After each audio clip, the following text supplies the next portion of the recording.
सबकी गोड़ छुके गोड़ लगता नहीं और लाइव आई नहीं है और अचानक से नेटवर्क की वजह से डिस्कनेक्ट हो गई है।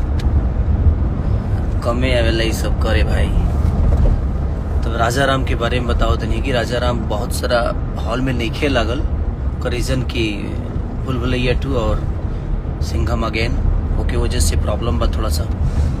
तो 2-4-5 दिन में रहू सबके बीच में लाग जाई उस सिनेमा तो अगर प्यार और आशीर्वाद ऐसे ही देते रहब।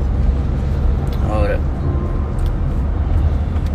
उमें केहू गाना भी रिलीज भेल कल से हम सारे गा हम भोजपुरी से जौना गाना के नाम बा कमरिया लॉलीपॉप।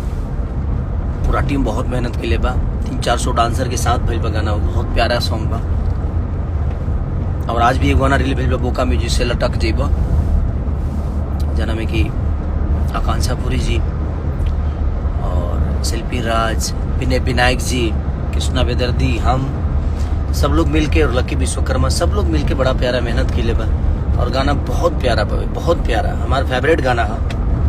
तो ऐसे ही प्यार और आशीर्वाद देते रही रहा।